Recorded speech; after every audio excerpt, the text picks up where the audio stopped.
Buen día, Tlaxcali, con Cebollitos. El día de hoy estamos aquí en el Teocalli, que es propiamente este cuartito arriba de la pirámide guadalupana aquí en Santa Clara, Huitziltepec, y que aquí todos conocen como las pirámides. Y el día de hoy tenemos un invitado aquí a este altar. Hola, ¿qué tal? Soy Elías Ramiro, soy licenciado en Historia y estudiante de la maestría en Historia, y para mí es un gusto muy grande poder estar aquí, compartir con usted la palabra y sobre todo poder realizarle esta entrevista al último Tlacuilo. ¿Le parece si comenzamos? Claro, sí, le damos. La primera pregunta que tengo para usted es: ¿qué es un códice y qué es un Tlacuilo? Los códices propiamente en náhuatl se llaman amochtli, y es los libros que escribían antiguamente los mexicanos. Originalmente se hacían en piel de venado o en papel amate, ¿no? De ahí el nombre de amochtli, y lo que se escribía ahí pues era el tlacuiloli, o sea, el antiguo sistema de escritura náhuatl. Había de todos temas, y yo supongo que había tlacuilos de todos los temas. Entonces el tlacuilo es la persona que pinta los códices. Supongo yo que había tlacuilos para escribir temas de historia, otros para escribir temas religiosos, otros temas económicos, otros temas políticos. Y bueno, lo digo por los códices que sobrevivieron. Hay unos que tratan de un tema, que tratan de otro. Pues hasta valdría decir que eran como diferentes tipos de escritura para cada uno de esos temas. Entonces los amochtli son eso, los libros antiguos, una escritura la que se inventó, se desarrolló en esta parte del planeta Tierra, y los tlacuilos los que la ejecutaban.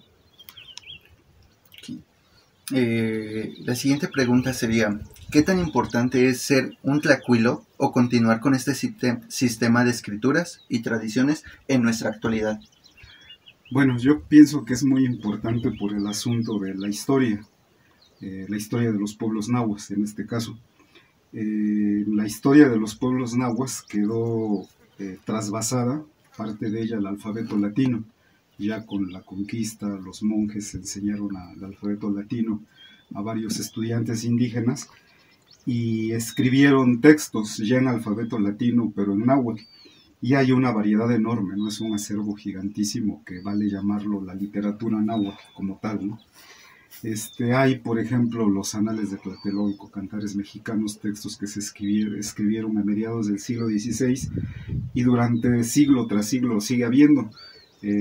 Hasta, por ejemplo, los manifiestos zapatistas en náhuatl, que están escritos en alfabeto latino, pero en náhuatl. Pero hay otra parte que es tal vez la más pequeña de nuestro acervo histórico, que es la de los códices. Son muy pocos, ¿no? Yo he escuchado gente que piensa que, hasta como que se enoja. Dice, ¿pero qué hacen los códices en los museos europeos? Yo digo que está chido que se los llevaron, porque si se hubieran quedado aquí no existirían, hubieran sido quemados, destruidos. Entonces aquí pues había bibliotecas con miles de libros, pues todo fue puesto al fuego, ¿no? Todo fue convertido en cenizas. Entonces lo muy poco que sobrevivió pues está así en museos en el extranjero. Hay, para mi caso, pues está el Códice Borgia, que fue pintado aquí en la Mixteca Poblano. Original está en el Vaticano, en la Biblioteca Apostólica. También está este libro, Los Anales de Cuauhtincha, la historia tolteca chichimeca, aquí cerca por Tecali. Ese está escrito el libro como tal en alfabeto latino, pero hay una parte en mapas que está en tlacuiloli. Entonces, para conocer nuestra historia, pues es necesario ir a esos textos. Y, por ejemplo, los códices mixtecos, ¿no? Que dan cuenta de este personaje, el gran personaje de la Mixteca, el Ocho Venado. Están regados en varios museos del mundo, en Austria, en Inglaterra. Pues también son motivo de estudio. Entonces yo pienso que para eso son muy importantes estudiar, aprender este sistema de escritura. Y también hay otro elemento que es el de la identidad.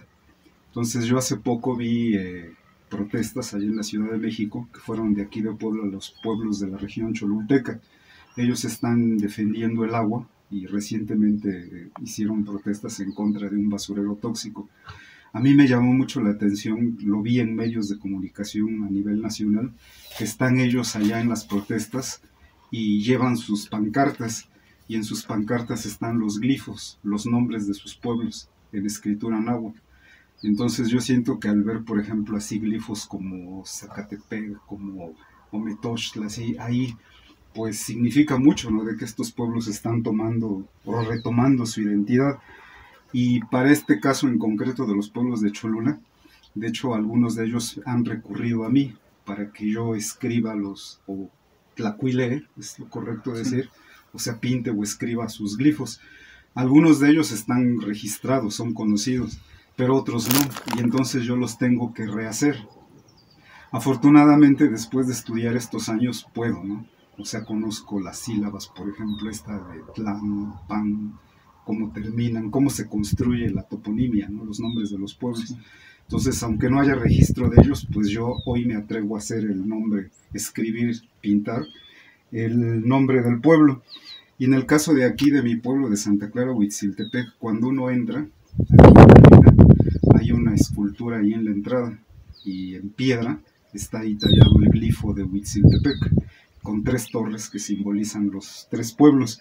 También en los documentos oficiales de aquí del municipio de Huitziltepec aparece el glifo, o sea, el símbolo, ¿no? Está escrito en Tlacuiloli, el Huitziltepec. Y bueno, aquí en el espacio, pues, hay varios niños que han aprendido cómo escribir palabras, ¿no? En Tlacuiloli. No solamente el nombre de Huitziltepec, pero también, por ejemplo, los días, bueno, más, tan solo hace un par de días tuve una alumna como de 7, 8 años y aprendió a escribir el glifo de Tepec, ¿no? Entonces, para nosotros, pues no es algo del pasado, así de que ya hay que olvidarlo, ¿no? Porque este sistema de escritura, pues está presente hasta el día de hoy, ¿no? En la lucha, en la resistencia de los pueblos también. Sí.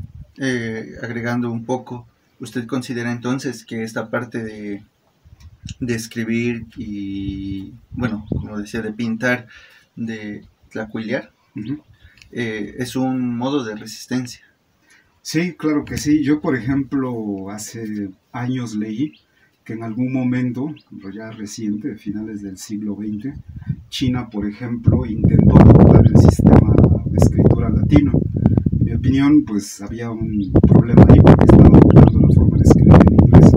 Entonces los chinos estuvieron a punto de dejar su sistema de escritura que lleva 5.000 años para adoptar el sistema latino, pero se dieron cuenta que no, que fue un desmadre. Y finalmente el gobierno chino dijo, no, pues el chino es nuestro chino, es nuestra identidad. Y no, hoy en día los chinos siguen escribiendo en chino. Entonces, claro que es elemento de resistencia, de cultura, ¿no? Pues hay muchos sistemas de escritura, ¿por qué se habría de imponer uno sobre los demás? Y bueno, en nuestro caso, pues está el tlacuiloli. Los antiguos tlacuilos escribían códices desde la vejez, que era sinónimo de conocimiento, pero también había una parte fundamental que se representaba en los códices, y esto se basaba en el misticismo, en los mensajes ocultos de la naturaleza, de los sueños, o en algunas revelaciones que llegaban a tener, y que muchas veces solamente ellos llegaban a interpretar, o podían y sabían interpretar. ¿Usted ha tenido alguna experiencia de este tipo? Para platicarte de esta experiencia me tendría yo que remitir a un etnólogo. Su nombre es Radoslav Hlušek, es eslovaco, de la Universidad de Bratislava. Allá por 2004 o 2005, por ahí vino a dar al pueblo.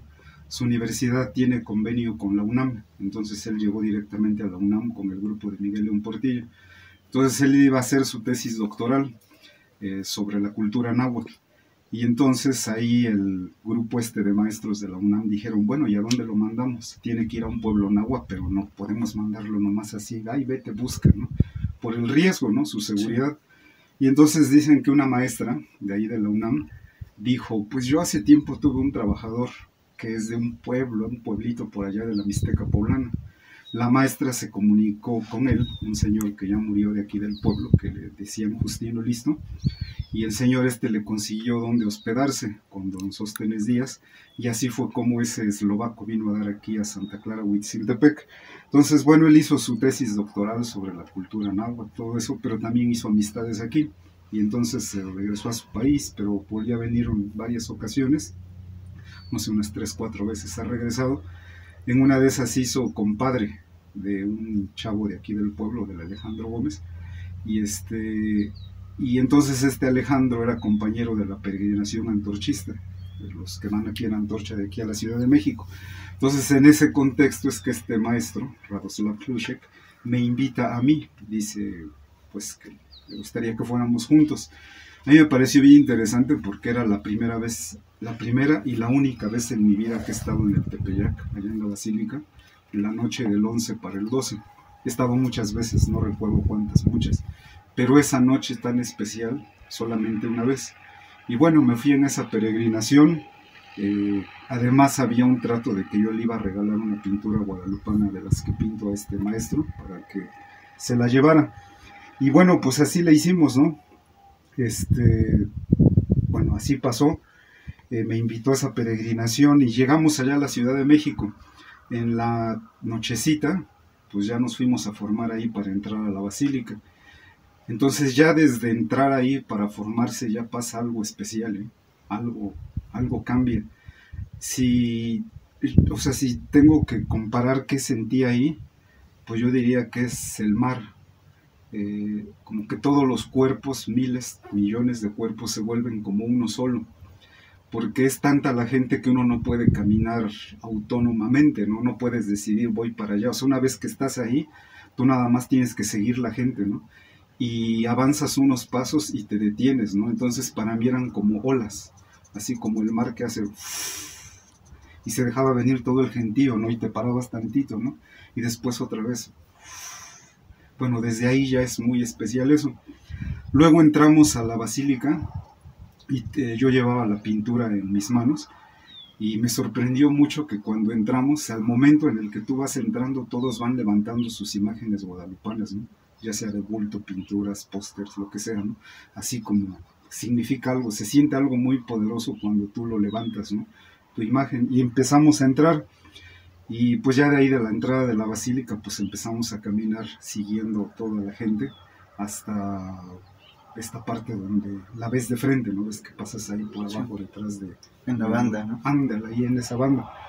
Bueno, poco antes de llegar a la banda iba justo a empezar una misa y entonces el organista de la Basílica empezó a tocar una pieza y ahí me llamó la atención porque entonces el cura que iba a dar la misa le dijo no, esa no. Así se oyó en el micrófono, dijo, toca la de la guadalupana. Y entonces se dejó escuchar esa pieza, que es así como la que identificamos tanto con la Guadalupe, pero imagínatela en órgano, ¿no? Cómo se escuchaba eso allá adentro, con miles de personas, con guadalupanas, se sentía el misticismo, la atmósfera rarificada de lo sagrado, todo se va volviendo un momento único, mágico, ¿no? Ahí con esa música en órgano de fondo,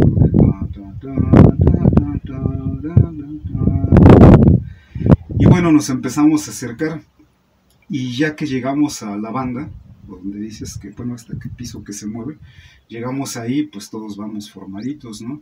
Y yo con mi pintura arriba, y ahí me pasó algo pues muy íntimo, muy privado. Esto no lo he contado así públicamente porque se me hace algo muy, pues sí, muy íntimo, pero creo que la ocasión lo amerita, ¿no? Y bueno, la cosa es que en ese momento me solté en llanto, así me puse a llorar y llorar, es lo único que podía hacer. Y a medida que me acercaba a la imagen, ya no solamente era el llanto, sino que era una especie de, como hasta de convulsión, porque era no solamente llorar, sino gemir. O sea, como que algo dentro de mí se empezó a mover desde el fondo de las entrañas. Era no solamente algo emocional o mental, sino físico, ¿no? Como estaba así, casi gritando, ¿no? Ahí. Y justo cuando me paré de frente a la imagen original de la Guadalupe, con mi pintura que yo llevaba hecha por mí así, las dos frente a frente, fue algo tan especial porque fue como si el tiempo se detuviera. Fue como si el pasado y el presente y el futuro nunca estuvieran separados, ¿no? Como si todo fuera una sola cosa en ese momento y entonces el tiempo deja de tener sentido, ¿no? Entonces lo que para todos eran unos segundos, para mí fue como un tiempo indefinido, ¿no? Y ahí tuve una especie revelación. No fue que alguien me habló así misteriosamente, para nada, no había voces misteriosas ni sobrenaturales. Lo que entró en mí fue un sentimiento, una sensación, como que finalmente algo entendí, como que algo comprendí. Y lo que comprendí es que esa pintura que está ahí efectivamente es un pedazo de trapo nada más, pero quien la pintó guardó algo ahí, algo muy muy grande, ¿no? La historia de un pueblo, la cultura, el espíritu de un pueblo estaba ahí guardado, ¿no? Y estaba a la vista de todos, pero estaba escondido. Y yo, que estaba así en mi catarsis llorando y eso, entendí algo. Dije: a ti, refiriéndome al autor de la pintura, a Marco Zipa, te tocó ocultarlo. Y dije: es mi deber darlo a conocer. Y entonces ahí, frente a la imagen, me hice una especie, pues como ves los que prometen, los que hacen una manda, así que sí hacen una promesa, ¿no? A la Guadalupe. Fue como mi promesa, ¿no? Mi manda. Dije: ya sé a qué debo dedicar mi vida, ¿no? Mi pequeña vida solamente tiene sentido si es para esto, ¿no? Para dar a conocer tu secreto, lo que el Tlacuilo guardó ahí hace siglos, 5 siglos. Ya llegó el tiempo de darlo a la luz. Y entendí eso, y entonces vino la calma. Dejé de sufrir, dejé de llorar, y ya salimos tranquilamente de la basílica. Y cuando salimos, Radoslav Hlushek, él fue testigo de todo. Él vio cómo me puse a llorar, a hacer todo eso. Cuando salimos me dijo: ¿estás bien, Filo? Dije: sí, ya, todo bien, ¿no? Y bueno, ahí terminó esa experiencia, y al día siguiente le entregué su pintura en la cima del Tepeyac. Le hice entrega de su pintura, se la llevó a su país. Y en una de las veces que regresó, para mí fue igual, pues chido, que me trajo de regalo un libro, la traducción del Nican Mopowa al eslovaco. Creo que pocos saben que el Nican Mopowa también ya está traducido al eslovaco. Es un trabajo que él hizo. Platicamos aquí mucho, ¿no?, sobre el tema, ¿no? Lo ayudé con algunas partes de la traducción, como sea. Y la pintura que yo le regalé ahí en el Tepeyac, y que estuvo frente a frente a la original, está ahí en la portada del libro. Se llama así, Nican Mopowa, y bueno, todo lo demás está en eslovaco, aunque tiene un pequeño capítulo en español. Pero bueno, aquí está ese libro. Entonces, esa es una experiencia que pues he tenido con la Guadalupe, y como Tlacuilo, ¿no?, como pintor. ¿En algún otro momento ha tenido este tipo de sueños, de revelaciones al momento de pintar? Creo que a ti ya te había platicado que la copia facsimilar que yo tenía del Códice Borgia la perdí. Entonces, cuando la perdí, pues primero me agüité, me puse triste y enojado por mi descuido. Pero con el paso del tiempo, fue precisamente en eso, cuando uno duerme, que me di cuenta que la secuencia del Códice Borgia ya la tengo aquí. Tampoco voy a exagerar diciendo que me lo sé de memoria, para nada, pero me refiero a la secuencia, ¿no? O sea, cómo empieza, qué sigue, así, cómo se va desenvolviendo la parte ritualística. Todo eso es a través de, pues bueno, lo he experimentado en mi cabeza, ¿no? Y sobre todo cuando dormía. Entonces siento que de alguna forma el Códice Borgia pues ya es una partecita también de mí. Me he vuelto parte, nos hemos compaginado el códice y yo. Sí. Ojalá en el video nos pudiera compartir la portada de este libro de Nican Mopowa traducido, que yo creo que sería muy enriquecedor para todo esto. Bueno, siguiendo con la entrevista, ¿cuáles son los elementos y fundamentos más importantes para poder escribir códices y convertirse en Tlacuilo? Pues por mi experiencia, me atrevo a decir que lo más importante es la humildad. Debe haber un interés honesto y sincero por la cultura náhuatl, pero sin esa arrogancia de que uno se va a hacer como que famoso, como libros o algo así, ¿no?, sino por el interés genuino, que no quiere otra cosa más que eso, aprender, tratar de entender. Entonces, para mí eso es algo muy importante, la humildad ante este sistema de escritura. Otro elemento es la paciencia. Varias personas han llegado a hasta aquí, y con esa idea dice, ay, me gustaría aprender esas historias.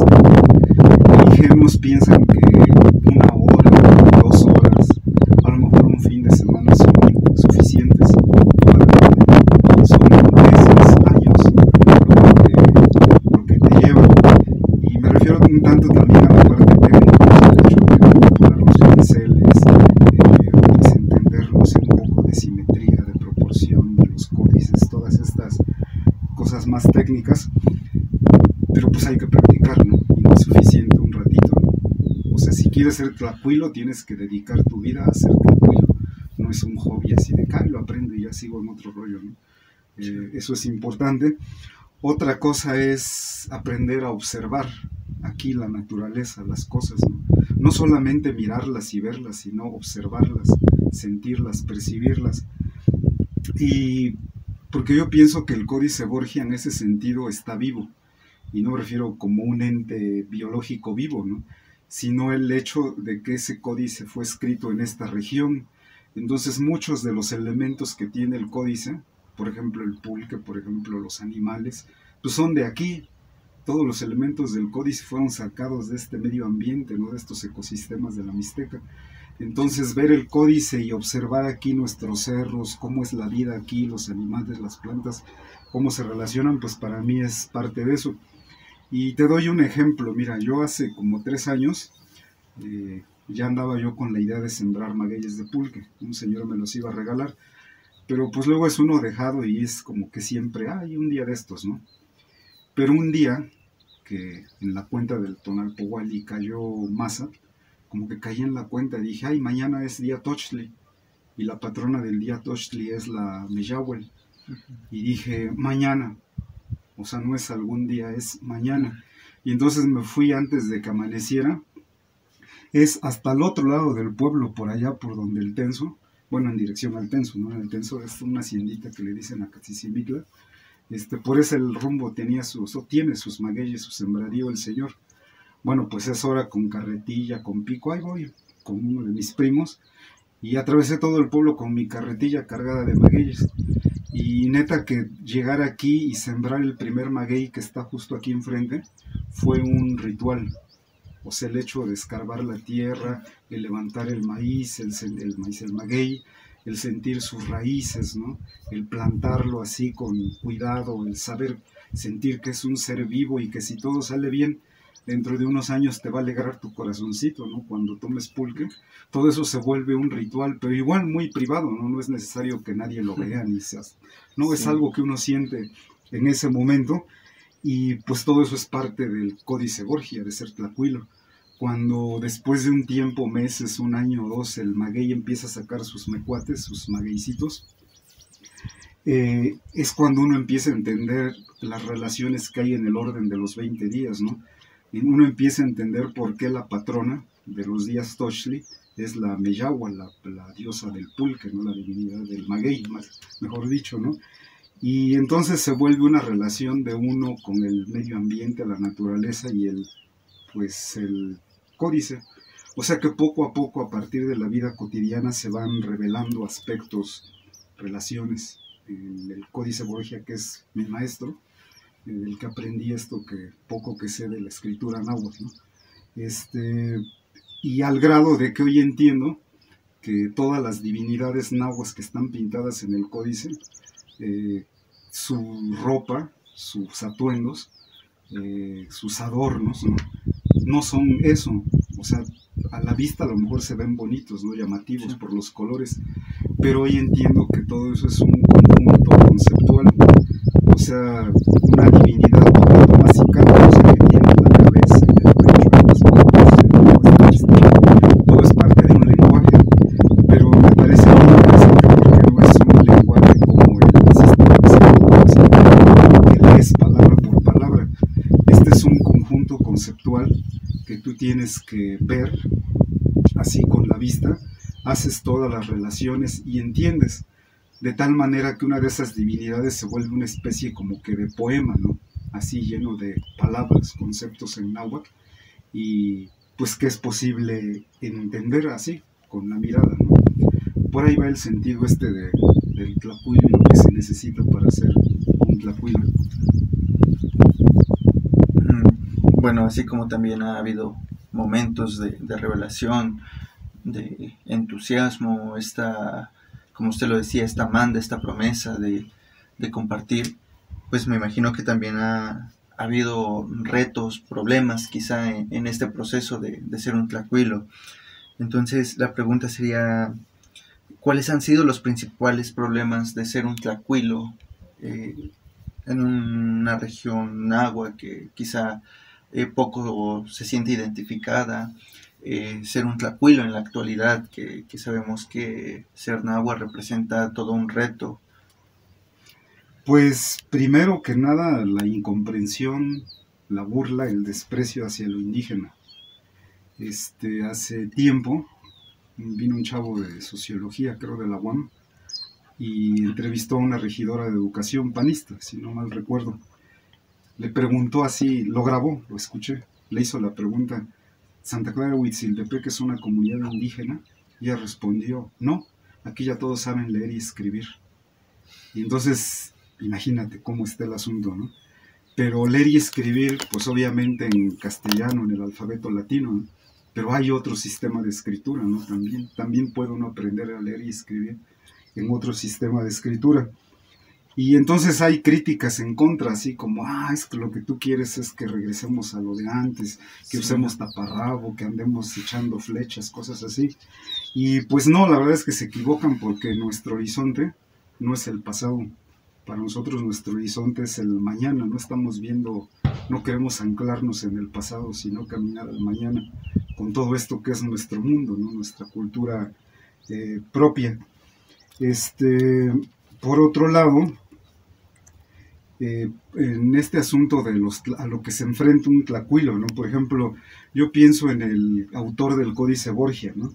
Si lo piensas, pues él existió, hizo su vida, su arte, lo que hizo, pero no había ninguna influencia de Occidente ni del cristianismo, ¿no? Él vivió el mundo prehispánico puro, digamos, ¿no? Como tal, cuando estaba en su apogeo. Ya luego a Marco Cípac, al autor de la pintura guadalupana, pues ya le toca vivir otro contexto, ¿no? Él mismo es educado por los franciscanos en la escuela de Fray Pedro de Gante. Ya se va a imponer una nueva religión, su mundo está siendo destruido, pues ya es otro contexto en el que se vive él, ¿no? Se impone otro tipo de arte, pero yo considero que él, desde el momento en el que él pone ese Nahui Olin, ese Olin Tonatiuh, en la pintura, está asumiendo el papel de un tlacuilo.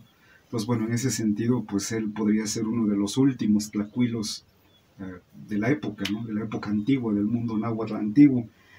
Y porque, bueno, yo he leído así ensayos, estudios sobre la misma guadalupana. Por ejemplo, este pintor Miguel Cabrera, ¿no? O sea, él era un tanto indígena, pero pues ya con toda la formación del arte occidental. Y siempre la opinión, lo que hablan ellos, pues es desde Occidente, ¿no? Entonces yo como tlacuilo de hoy, como ya expliqué, el último, el más pequeño de todos, pues lo que hago es, en este caso, interpretar a la Guadalupe, pero pues desde lo náhuatl, ¿no? Como una obra de arte náhuatl, que sí ya tiene la técnica occidental, pues repito, Marco Cípac ya lo habían educado en el arte occidental, pero también tiene elementos de ese tlacuiloli, ¿no? Y menciono esto porque la verdad es que es algo muy serio, esto de tratar el asunto de la guadalupana desde el punto de vista de un tlacuilo. O sea, el que yo afirme que no es una obra milagrosa, no hay nada sobrenatural ahí, sino que fue hecho por manos indígenas, ¿no?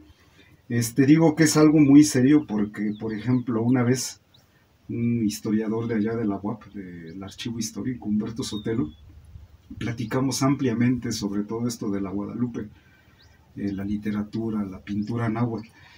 Y en ese entonces, estoy hablando de hace ya muchos años, 15, él dijo esto, o sea, no mi persona, pero sino esto, todo esto que estamos hablando de la Guadalupe, su contexto histórico, como obra de arte indígena, dijo: esto va a ocasionar la revolución más grande que ha conocido el país.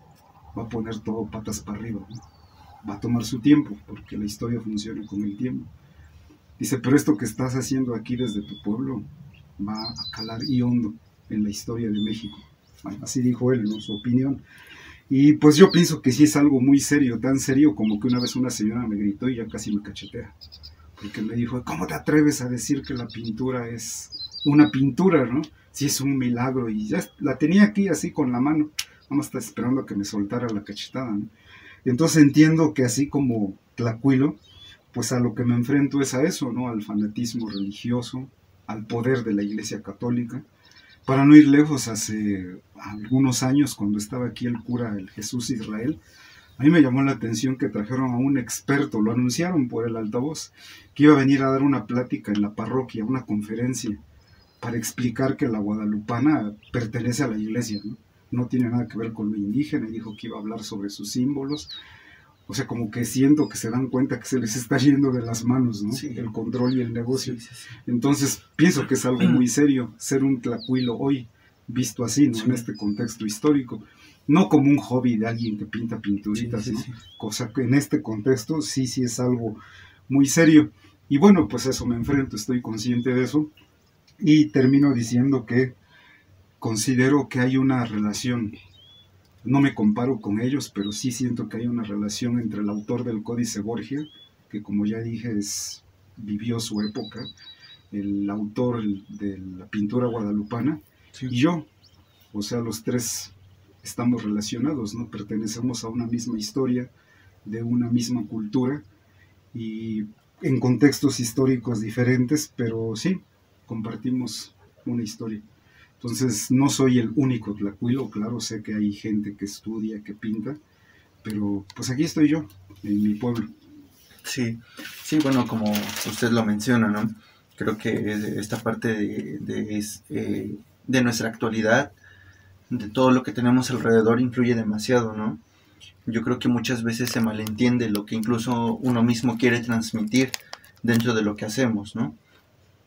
Y para ello a mí me gustaría, si es posible o si existe la manera, de que usted nos explique los símbolos de alguna de sus pinturas. Esta parte de ver los elementos del códice. Bueno, pues mis pinturas de Tlacuiloli en algún momento eran meras copias, ¿eh? O sea, copias, trataba de copiar las escenas del Códice Borgia, pero con el paso del tiempo uno va entendiendo y en algún momento ya fui capaz de hacer escenas propias. Por ahí hay una pintura que hice que es el Mictlán, pero si tú revisas de cabo a rabo el Códice Borgia no aparece así. Pero obviamente, como ya dije, si el Códice Borgia fue mi maestro, el mejor examen que puede tener un alumno es hacer una creación propia, ¿no? Y entonces ese Mictlán ya no es del autor del Códice Borgia, ¿no? Ya es mi Mictlán, pero con lo que yo aprendí del Códice. Y entonces pues ya empiezo a reproducir cosas propias, ¿no? Lo que he aprendido. Actualmente pues yo pinto, no sé, me han encargado que los 20 días, los patrones de los días. Por ahí un señor mixteco de Oaxaca me encargó un Tezcatlipoca grandote. Y pues es todo esto que pinto, ¿no? Hoy. Pero creo que lo que hago, que para mí que es más importante que todas las escenas del Códice Borgia todavía, son las pinturas guadalupanas. Porque las hago a la manera de un códice. A estas alturas, con la humildad de rigor, me atrevo a decir que conozco cada línea de la Guadalupe. Exactamente cada línea, dónde baja, dónde sube, todos los contornos, ¿no? Y entonces lo que yo he hecho, a final de cuentas, es lo único que hago es utilizar el contorno de la pintura, esas líneas negras, todo lo de alrededor, y sobre ellas ya pinto un códice, una escena propia. Nunca ha sido mi intención hacer una copia exacta, que es lo que muchos le tiran, ¿no? Hacer una copia exactita de la que está en la basílica, para nada. Lo que yo hago es, te digo, tomo las líneas, el delineado, lo de alrededor, y entonces hago una obra de arte original. Es como una escena, como la página de un códice. Es lo que yo hago con mis pinturas guadalupanas. He pintado muchas, tú hasta ya perdí la cuenta de cuántas, pero por ejemplo hay algunas que no han sido para personas, sino que han sido para pueblos. Por ejemplo, a los purépechas de Michoacán, de Cherán, les regalé una. Y la verdad yo cuando la vi hasta me conmoví, es hermosa. Está la bandera purépecha detrás, el símbolo de la resistencia purépecha sobre su vientre, todos los colores de de su bandera, a grado tal que le llegaron a decir la Virgen Purépecha. Me dijeron que el cura ahí de Cherán dijo, no existe la Virgen Purépecha, es la Virgen María, pero ya como que le estaban viendo con otros ojos, ¿no? Pero bueno, esa es una de las obras que he hecho, hasta donde se la tienen en la oficina de gobierno allá en Cherán. Los cuicatecos les regalé una también, en su templo yo entré, es una iglesita muy pequeña y bonita de barro, tenían una pintura, un póster de los que venden de la Guadalupana, y después de que yo les regalé la pintura, pasó un tiempo y me volví a encontrar uno de esos compas de cuicatecos, y me dijo que habían quitado la del póster de papel y habían puesto la que yo pinté ahí en su templo, ¿no? He pintado guadalupanas, nahuas, para pueblos nahuas, para que los acompañen en su lucha. Los zapatistas tienen un par de mis pinturas también en sus caracoles, y pues sí, ahí andan regadas mis pinturas, ¿no? Cada una es como una página de un códice que quiere decir, expresar algo. Y aquí en el pueblo pues también he regalado varias pinturas a familiares, amistades, unos que no son de aquí del pueblo. Pero de todas las que he pintado, o más bien en este transcurso que me he dedicado a pintar guadalupanas, hay una que se me hace muy especial, que se la di a un primo mío que se llama Pedro Jiménez Montiel. Pienso yo que es tan especial porque en mi opinión es la primera pintura que yo hice que ya puedo decir que es como tlacuilo, ¿no? Siento que hasta antes de esa pintura todas eran como que intentos, como ensayos, como que estaba aprendiendo, ¿no? Pero esa pintura ya es así como que la pintura de un tlacuilo. Bueno, esa pintura, la tiene este chavo, Pedro, en su casa. Yo le llamé alguna vez la pintura del Olintonatio. Tiene los 20 días alrededor, está la composición de tal manera que tú multiplicas los 20 por 13 para tener el Tonalpohualli, los 52 años, cómo se cuentan los años, está todo ahí plasmado, el sentido de la dualidad, la noche, el día, el sol, la noche. O sea que tiene un montón de elementos, pero todo ya es coherente, y eso ya no salió de ningún códice ni de nada, sino que de aquí. Esa es mi primera obra como tlacuilo. Hay otras aquí en el pueblo. El otro día visité a una chava de aquí de pueblo que se llama Chayo, de la farmacia. Ella tiene una de mis primeritas pinturas guadalupanas, y la veo y hasta digo, órale, así cuando empezaba, ¿no? Mis primeros trazos. Es bonita y la hace valiosa eso, ¿no? Que es de las primeritas. Pero poco a poco ha ido avanzando. Hay otra que le regalé a una compa, Edith Flores, que es la Chalchutlicue. O sea, para quien empiece a entender esto del tlacuiloli, inmediatamente se daría cuenta de que, o sea, sí es, como te dije, el contorno, es una mujer de rostro moreno, pero todos los elementos que la componen son los relativos a la Chalchutlicue. Entonces esa pintura pues también es muy interesante, ¿no? Muy especial.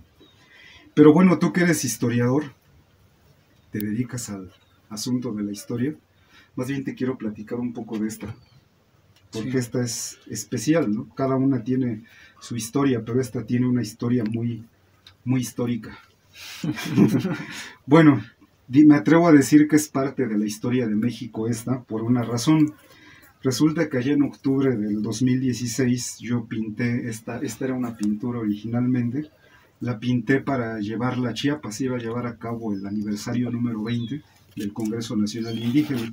De hecho, los zapatistas nos invitaron a sus caracoles y hicieron una fiesta grande. Pero pues yo, como sabía que era algo especial, y el número 20, ¿no? Que es el sistema de numeración de aquí, ¿no? Como que el número 20 es muy especial, dije, hay que llevar algo especial. Y la llevé acompañándome, entré al caracol con esta pintura, ¿no? Pues esta, como la puedes ver, en principio, pues son las dos serpientes de cascabel, ¿no? Que viene siendo como la cabeza de la Coatlicue, ¿no? Sí. Sobre su manto están todos cerros del Tepeyac floridos. Si tú cuentas, acá hay 3 flores de 4 pétalos, pero son 4 en cada esquina, son 12, más la del centro, el Olintonatio, y del centro son 13. y si la multiplicas por las 20 estrellas que hay, pues ya son los 260, o sea que aquí está insinuado el Tonalpohualli, está Tonatio, así como en la escritura náhuatl, los rayos del sol. Entonces toda una composición así referente a la madre tierra, a lo indígena. A esta le puse un nombre, se llama Totlalticpacnantzin, que es como los zapatistas de Emiliano Zapata, los nahuas del siglo pasado, pues le llamaban a la Guadalupe, ¿no? A la madre tierra. Bueno, prosiguiendo con esa historia, luego en diciembre, o sea, ese mismo año, el 18 de diciembre salimos de aquí, enfrente de la pirámide, salimos en peregrinación al Tepeyac, allá a la Ciudad de México. Yo ya había caminado muchas veces, si no me equivoco, unas más de 10 veces en total, pero siempre había ido con la peregrinación católica del pueblo, ves que se van por San Martín Texmeluca, Río Frío, todo eso. Pero no, aquí con mi primo Pedro, pensamos en hacer una peregrinación nueva, ¿no? Que no siguiera la misma ruta de allá, sino que nos fuimos por los volcanes. Entramos aquí por la autopista Tlisco, Cholula, todo eso, atravesamos los volcanes, y lo que tenía de especial nuestra peregrinación es que no era católica, o sea, ya desde ahí se definía que pues no era católica, su nombre lo decía, ¿no? Peregrinación Macehual, de los macehuales, y nuestro destino no era la Basílica de Guadalupe, sino el Cerro del Tepeyac. O sea, nosotros llegamos al Cerro del Tepeyac con flores, hacíamos una flor de 4 pétalos en el piso, en la cima del Tepeyac, y nuestra intención era llegar en el solsticio de invierno, el 22 de diciembre, y pues ya, ¿no? Ahí le cantábamos en el Tepeyac y ya de regreso, ¿no? Cuando regresamos la pintura ya estaba dañada por el polvo, por el camino, el aire, ya estaba toda cuarteada. Entonces yo pensé en repintarla, pero el problema es que ya tenía una capa de barniz, entonces como que ya estaba quebrando todo. Dije, no, pues ya ni iba a agarrar bien la pintura. La cosa es que se me ocurrió bordarla, yo nunca había bordado, y ingenuo yo pensé que, dije, ay, es cosa de 2-3 días y ya la bordo. ¿Cuál que en un día avanzaba yo un cachito así, ¿no? Entonces fue un trabajo largo de meses, sí, muchas semanas, al par de meses, y así la anduve bordando. Pero siguiendo con el contexto político, allá por finales de diciembre, o sea, unos días después, principios de enero del 2017, en Chiapas hubo un nuevo encuentro entre EZLN y zapatistas. Se trataba de esta propuesta que hizo el EZLN al CNI en ese entonces, ¿no? Que planteaba la posibilidad de una candidata mujer indígena a la presidencia de la República y la conformación de un consejo indígena de gobierno por parte del CNI. En ese entonces y en ese contexto, ahí en la asamblea del CNI, yo fui nombrado integrante de la comisión de coordinación de este CNI, y ya como tal, a mí me mandaron a muchos lugares, muchos estados del país, a dar a conocer esta propuesta política del CNI ahora, para platicarla, explicarla, compartirla, ¿no? En muchos pueblos, ciudades, universidades, todos lados, ¿no? Y fui y siempre la andaba llevando, o sea, andábamos los dos juntos. Ahí iba yo siempre con mi estandarte a todos lados donde andaba. Si yo contara lo que viví con este estandarte en todo ese proceso, yo digo que da para un libro, porque hay un chingo de historias, ¿no? Cosas interesantes que me pasaron. Pero para que te des una idea, te cuento una vez iba para Monterrey a hablar sobre esto, la propuesta del CNI, y el autobús en el que me fui, yo me senté del lado de la ventana y el estandarte lo senté a mi lado, al lado del pasillo. Antes de llegar a Monterrey pasamos un retén de migración, y entonces se subieron los oficiales de migración, y ahí adelantito de mí a un chavo lo bajaron, así lo vieron, sospechosos, y dijeron, págate. Y pues dije, ¿yo qué me espera? Yo no tengo documentos, soy un indocumentado, y iba con el rostro cubierto, ¿no? Entonces me iban a ver como sospechoso. Yo estaba seguro, dije, aquí se me va a armar un desmadre, ¿no? Entonces ya tenía el teléfono en mano, dije, en el momento en el que me digan bájate, pues mando un mensaje a alguien, ¿no? Para que sepan qué me está pasando. Y pasó algo bien chido, ¿no? El de migración se paró ahí, así enfrente de nosotros, y me veía a mí, y volteaba a ver aquí al estandarte, y me volvía a ver a mí así, mi rostro cubierto y el estandarte, y después de un rato nos veía, y se pasó para atrás, no nos dijo nada, y yo me quedé pensando, ¿qué pensó? ¿Qué sintió? ¿Qué vio? ¿Cómo nos percibió? Cosas así me pasaron, por muchos lugares del país con mi estandarte, ¿no? Ahí andábamos ella y yo por todos lados. Y pues bueno, la propuesta esta del CNI era que de cada organización del CNI se iban a nombrar 2 concejales, un hombre y una mujer, de pues cada organización. Y la verdad es que aquí en Santa Clara, Huitziltepec, estamos bien madreados políticamente, ya todo está dividido en partidos, antorcha campesina, cosas así, ¿no? Entonces no hay una asamblea comunitaria ni tampoco ejidal, ya no hay comisariado ejidal aquí. Y bueno, entonces a mí se me ocurrió que tal vez el último reducto de organización que hay autónoma, fuera de los partidos políticos, es el de las mayordomías. Y nosotros ya éramos una mayordomía por la peregrinación Masehual, ¿no? Entonces lo que hicimos fue que 5 integrantes de esa peregrinación en ese entonces firmaron esa carta de nombramiento, en donde nos nombraban a este estandarte, a este y a mí como concejales, o sea, femenino y masculino. Y ya me lancé para Chiapas a la siguiente reunión con mi carta y con el estandarte y conmigo, ¿no? Y bueno, llegué allá al lugar, a la oficina allí en CIDESI, en la Universidad de la Tierra, y el señor chavo que estaba recibiendo las cartas y estaba dando los gafetes, no vio ningún problema. O sea, yo le expliqué, ¿no? Los concejales vamos a ser ella y yo. Le dijo, si esa es su decisión, se debe respetar, ¿no? Y me entregó su gafete. Wow. Y entonces salimos ya, ella con su gafete aquí que decía Totlaltipacnantzin, concejal Nahua, y salí yo con mi estandarte de maestro Filo, con mi gafete, maestro Filo, y ya bien contentos, pero duró muy poco, como 1 hora o menos, porque al poco tiempo ya nos fueron a buscar y dijeron que era urgente, que querían hablar con nosotros. Llegó la dirigencia del CNI y dijeron que eso no era posible, que cómo se nos ocurre, que un estandarte no puede ser concejal, y le retiraron su gafete y dijeron que no, se negaron.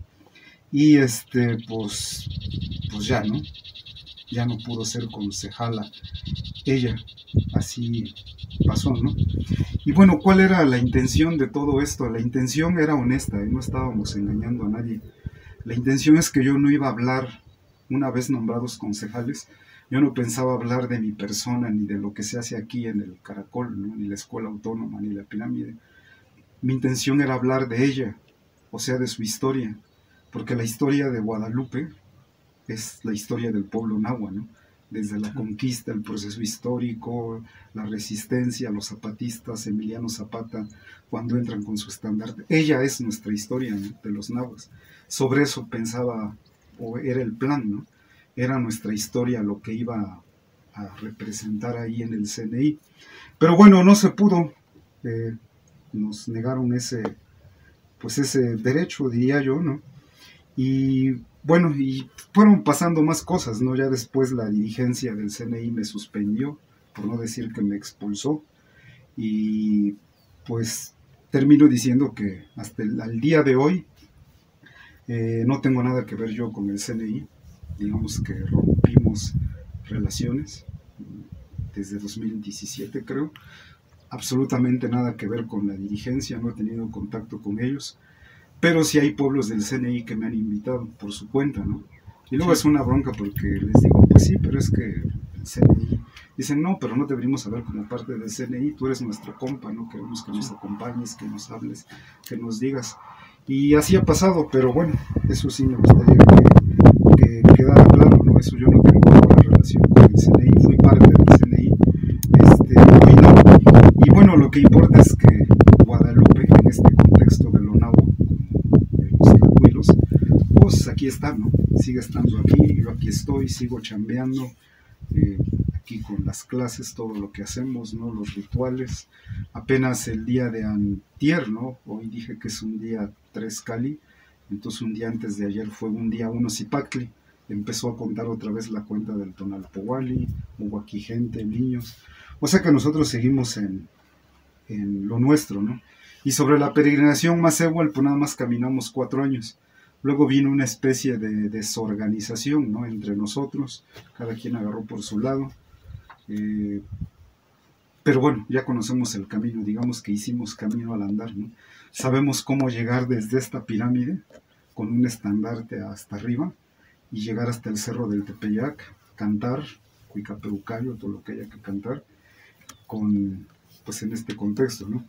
Me acordé que en una ocasión llegamos allá al Tepeyac, y tú crees que no nos dejaban entrar por una pintura, la de Hasta la Madre dice ya basta. Dijeron que no podía pasar y que no iba a pasar, y aunque usted no lo crea, como 30 policías federales se nos pararon enfrente, y el comandante, que le decían el zorro, de pelo blanco, dijo, aquí no van a pasar, háganle como quieran, pero aquí no van a pasar. Y yo le dije, sí vamos a pasar, verás que sí vamos a pasar, y pasamos. Tuvieron que dejarnos pasar, ¿no? Porque después de que ellos nos negaron el paso, yo les dije a los chavos, venimos desde nuestro pueblo, ¿no? Ya caminamos días enteros, ¿no? Ya nos cansamos, ya nos salieron ámpulas, venimos bien madreados, y esos güeyes nos van a detener. Dije, no nos van a detener. O sea, ¿están dispuestos o no? Y todos dijeron sí. Dije, sale, entonces aquí nos vamos a quedar. No importa, ¿no? Si pasa 1 hora, 2 días, 1 día, 2 días, 10 días, no importa. Aquí nos vamos a quedar hasta que ellos se abran y nosotros pasemos. Y luego ya los ves ellos hablando acá por radio, que esto, que lo otro, y se hizo ahí un relajo, ¿no? Y después de un rato, el comandante les dijo, háganse un lado, van a pasar. Y así, fue algo así, que no hay grabación sobre eso, pero sí. Bueno, hay una foto, así sí hay fotos sobre eso. Pasamos en medio de la Policía Federal, así, enfrente de la Basílica. Así de fuerte es esto. Lo sí. De la Guadalupe, lo de ser tlacuilo. Lo de ser tlacuilo, sí, ¿no? O sea, creo que justamente esta última parte se acomoda a una de las preguntas, ¿no? ¿Cuáles son esos retos, esos problemas que representa ser un tlacuilo en la actualidad? Ahorita me surgió una duda. Esta desvinculación del CNI, que es el Congreso Nacional Indígena, ¿verdad? Se da a partir de esta decisión de que la Guadalupe sea la representante, o se da por otros motivos. Digamos que la ruptura empieza ahí, como que no les gustó eso, y después vinieron otras cosas políticas a final de cuentas, pero pues no, hoy en día nada que ver con el CNI. Pero la lucha no se acaba, ¿no? O sea, es una lucha de siglos, ¿no? Y no nos queda otra más que seguir, ¿no? Sí, no, al final de cuentas las formas de resistencia son distintas en cualquier contexto, y la lucha, justamente como lo menciona, ¿no? La lucha empieza por uno mismo, por el decir ya basta, ¿no? Justamente como la imagen que no querían dejar entrar al Tepeyac, ¿no? Hasta la madre dice ya basta, ¿no? Y esta es icónica, esta pintura. Yo pienso que ella es pieza del museo, porque anduvo acompañando al movimiento por la paz con justicia y dignidad. Cuando hicieron el recorrido, la caravana a Estados Unidos, pues obviamente yo no podía ir porque soy indocumentado y eso, pero mandaron a alguien a traerla, a un compa, a Iván. Él vino a recoger la pintura y yo fui siguiendo todo a través de internet. Y sí, desde que atraviesa la frontera esa pintura, ¿no? Y con los guardias estadounidenses, hasta que llega ahí a Nueva York, ¿no? Al parque de Wall Street, y finalmente una foto así que se me hace impresionante, frente a la Casa Blanca, ¿no? Ahí esta pintura ahí, con la Guadalupe. Este chavo, cuando vino y la regresó aquí, me platicó una cosa que digo, eso también es como para otro libro, ¿no? Todo lo que despertaba esta pintura, que preguntaban, ¿qué dice ahí los gringos, no? Y lo que hacían los mexicanos, los compatriotas, cuando veían esta, ¿no? Y su mensaje, ¿no? Porque como que es un poco ambiguo, porque el primero que lo ve piensa que es una grosería cuando dice hasta la madre, que era el grito de Javier Sicilia cuando asesinaron a su hijo, ¿no? Ya estamos hasta la madre. Pero aquí lo que quiere decir es que la situación del país hoy, con 200,000 muertos del periodo de Obrador, llegó a tal grado que hasta ella, la madre más primera, nuestra madre, dice ya basta, ¿no? Ya estuvo. Y lo que pide es lo que sale ahí la vírgula de su boca, que dice paz con justicia y dignidad. Entonces se volvió icónica esta pintura, ¿no? La vi en chingo de fotos en hartos lados, pero pues salió de aquí también. Entonces por eso digo que cada historia, cada pintura, una historia diferente. Y esta que te platico, pues es la regente de este Teocalli, ¿no? Se llama la Guadalupe de las Flores Preciosas, o la Guadalupe de Xochitlalpan, ¿no? Que tiene ahí sus flores preciosas, el cerro de Huitziltepec, el Olintonatio, y pues aquí está siempre, es la que cuida este espacio. Sí, bueno, pues creo que de mi parte sería todo. Como siempre, agradecer el recibimiento, agradecer el hecho de que nos comparta su experiencia, su palabra, su conocimiento. Creo que es la mejor, o lo mejor que yo cada que vengo me llevo, ¿no? Cada que vengo, no, bueno, he venido 3 ocasiones, en cada una ha sido algo distinto, ha sido algo diferente. Y siempre es muy grato poder venir, compartir con usted todas estas experiencias que creo que han formado un ejemplo, un modelo, o este sentimiento de resistencia, de lucha, de identidad, también de permanencia. Entonces, de mi parte, pues quiero agradecerle.